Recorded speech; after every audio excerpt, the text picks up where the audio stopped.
What's going on, fam? CA for Jesus here, back with another one. Today's title, the haves and the have-nots. So living in California, we have such a dense concentration of wealth here. Last time I checked, you guys can check the numbers on this, it might have changed, but last time I checked, California, just as a state, if it were to function as its own nation, is the 7th largest economy in the world. We're thriving. But with that comes just severe, tragic poverty. I mean, we have tech millionaires and billionaires. We have these rich athletes and celebrities, but we also have a homelessness crisis, a serious homelessness crisis. I mean, I was in West Oakland the other day, and it looked like a third world country. I'm like, dude, am I in India or Africa right now? Like, what is going on? This is insane. And that's not just the only place where when you go through certain places, you feel like this. But what I've learned preaching the gospel is that I'm strictly talking about the rich versus the poor, and I'm going to tie in a couple other examples here, but strictly talking about the haves and the have-nots right now. The have-nots are more open to the gospel. Now, there's always exceptions to the rules, right? But generally what I've found so far, street preaching, is that the have-nots are more open to the haves. And the reason for that is because the have-nots are more than likely in a situation where their back's up against the ropes. They are struggling financially. They are homeless, whatever. And they've tried it their way, and nothing seems to work. So they're like, you know what? I have nowhere else to turn but to surrender to God. And that is a beautiful, beautiful thing. With the rich folks, the haves though, they're generally very intelligent, obviously, or else they wouldn't be able to rise to the levels that they're at in life. Again, there's always exceptions to the rules. There's also poor people that are really intelligent, so please don't take anything that I'm saying like to the T. There's gray area with this, but we're talking about the haves and the have-nots, and generally what I've found in my experience. So with the haves, they're generally very intelligent people, and they're wise in their own eyes. And so when it comes to God, whether believing that God is real or not, they will use a very carnal, a very carnal argument that comes from a place of science, that comes from a place of like, oh, let me prove to you with my intellect that God isn't real. It's being wise in your own eyes. And when you use science as an argument, it's like, dude, science does not understand the physical, science does not understand the spiritual realm. So that doesn't make sense. It's like, all right, yeah, we know that a tree needs water to grow, but we don't know how the tree got there in the first place. We don't know how all this came about in the first place. Well, we do as Christians, because we have a biblical worldview. We understand God created the heavens and the earth. You know what I mean? So you got all these haves, these rich folks that want to use a scientific, logic and reasoning, atheist, let me show you how intelligent I am argument. But it's also from a very carnal perspective, because they're like, well, oh, look at all this stuff that look how much success I've gotten in the world, which again just means nothing to us. But it's like, oh, look at all the stuff that I have. Look at how successful I am, how wealthy I am. I got I got the trophy wife, I got the big house, I got the cars, the money, the fame, whatever. I don't need God, you know? But then you got the have-nots that are just, they're beaten down, they're broken, they're just trying to make ends meet. And they've tried, you know, they've gone through a period of being just riddled with anxiety, worried about money all the time.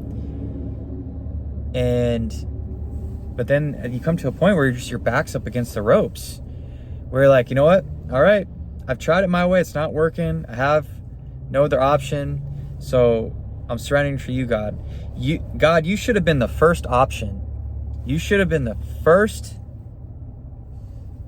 you know, that should have been my first thought, would be to run to you. But, you know, I'm blinded by the world. I'm carnally minded. Now I'm spiritually minded. I understand there's a lot of spiritual warfare going on. I understand that all this carnal stuff is just going to pass away. I need you, God. And that is a beautiful, beautiful thing. Now, again, always exceptions to the rules. You know, anyone can be closed off to the gospel. Anyone can be open to the gospel. But we're talking about the haves and the have-nots. And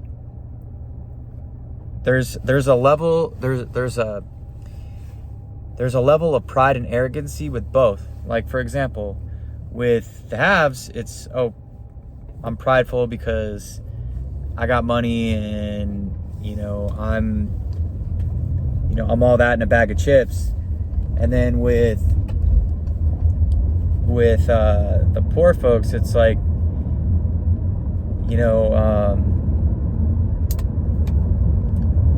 maybe not so much pride in that area, but it's more just like walking in darkness. Like, for example, with the whole like gangster rap mentality, it's like, well, I don't have a father, I don't have money, I'm gonna join this gang, and the gang's gonna provide me money and power, women, drugs, everything I want to feed my flesh. And then that's where that level of pride comes from. So there's but every person's different, every situation's different, everybody's spiritual timeline, we're all in different spiritual timelines, so there's a lot of variables here. But and then there's also there's an anger there with atheists and people that don't want to go to God, because they're like, well, my sister was a great person and she died of cancer. Why would God let that happen? If God was real, he wouldn't let evil stuff happen. Or, if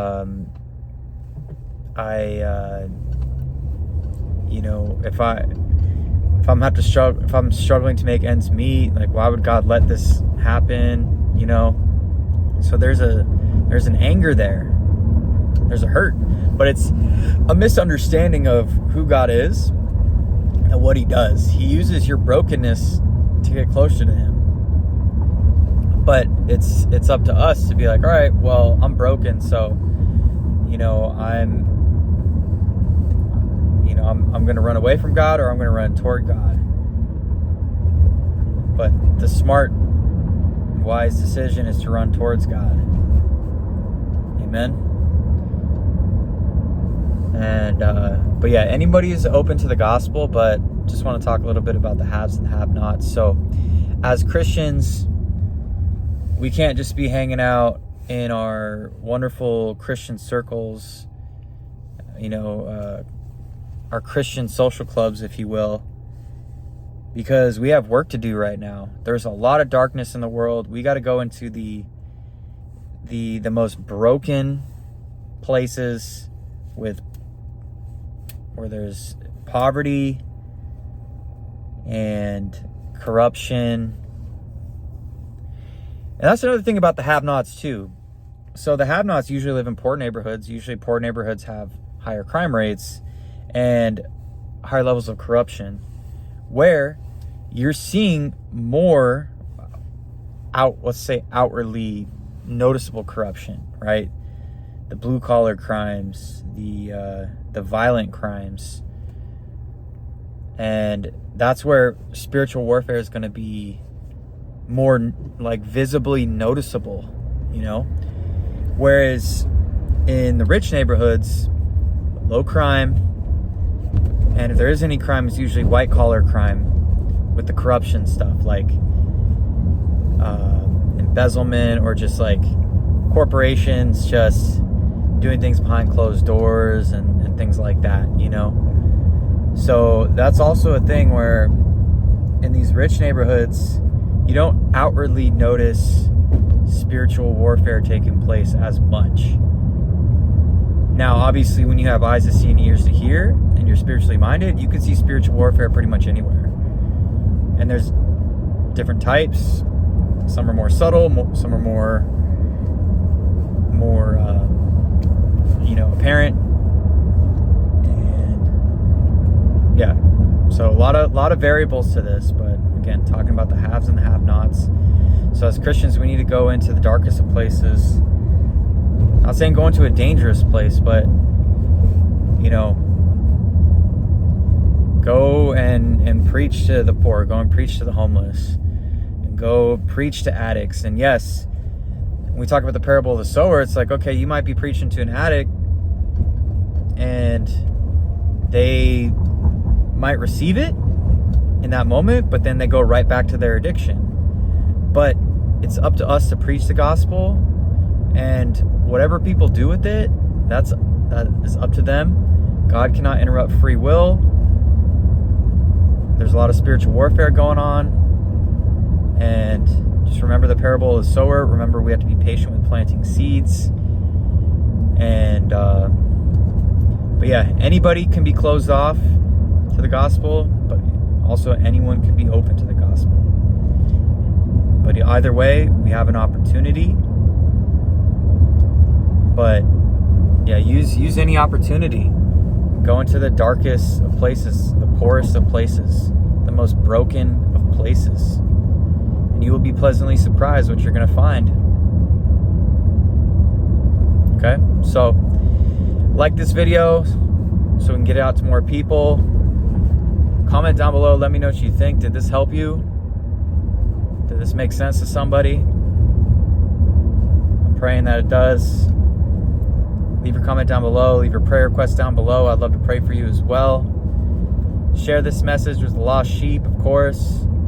Subscribe. Love y'all. Have a blessed weekend.